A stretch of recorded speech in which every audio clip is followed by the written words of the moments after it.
यह कहानी दिवाली की पूजा पर आधारित है। क्या आप जानते हो कि दिवाली में लक्ष्मी जी के साथ विष्णु जी की जगह गणेश जी को क्यों पूजा जाता है? इसके पीछे एक रोचक कहानी है। लक्ष्मी और गणेश जी की पूजा का जिक्र कई पौराणिक कथाओं में हुआ है।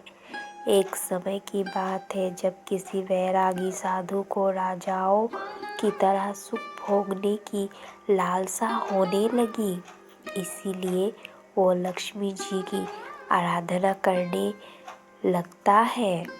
उस साधु की आराधना से प्रसन्न होकर लक्ष्मी जी उसे दर्शन देती है और साधु को वरदान देती है कि उसे सम्मान और उच्च पद प्राप्त होगा। वह साधु दूसरे दिन राजा के दरबार में पहुंच जाता है और वरदान के अभिमान में राजा को सिंहासन से धकेल देता है। साधु का राजा के साथ ऐसा व्यवहार देखकर उनके सिपाही साधु को पकड़ने के लिए उसकी तरफ दौड़ते हैं, लेकिन तभी राजा के मुकुट से एक काला नाग निकल आता है।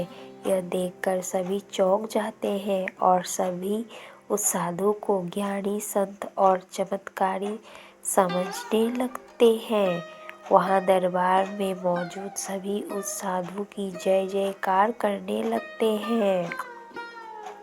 राजा भी साधु से खुश होकर उसे अपना मंत्री बना देता है। साधु के मंत्री बनने पर राजा उसे निवास के लिए एक महल देता है, जहां वो शांत के साथ रहने लगता है। और कुछ समय बाद एक दिन साधु राजा के हाथ पकड़कर उसे दरबार से खींचते हुए बाहर ले जाता है। यह देखकर उसके दरबारी भी पीछे पीछे भागने लगते हैं। सभी के दरबार से बाहर निकलते ही भूकंप आता है, जिसमें महल खंडर बन जाता है। सबको लगता है कि साधु ने उनकी जान बचाई। इससे साधु का सम्मान और बढ़ जाता है। यह देखकर साधु में घमंड की भावना जागृत हो जाती है। इसके कुछ दिनों के बाद एक सुबह साधु राजमहल में घूम रहा होता है। तभी उसकी नज़र गणेश जी की मूर्ति पर पड़ती है। साधु को वो प्रतिमा अच्छी नहीं लगती, तो वो उसे हटवा देता है। इससे गणेश जी साधु से रुष्ट हो जाते हैं और उसकी बुद्धि भ्रष्ट कर देते हैं। इस कारण वो हर काम उल्टा पुल्टा करने लगता है। इससे राजा साधु से क्रोधित होकर उसे कैद खाने में डलवा देता है। साधु कैद खाने में ही फिर से लक्ष्मी जी की पूजा आराधना करने लगता है।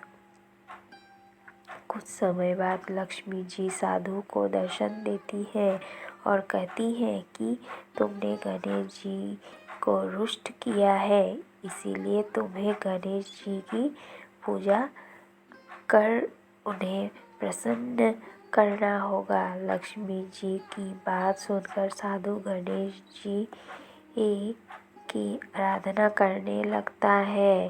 इससे गणेश जी प्रसन्न हो जाते हैं और उनका क्रोध शांत हो जाता है। वो राजा के सपने में आकर साधु को फिर से मंत्री बनाने के लिए कहता है।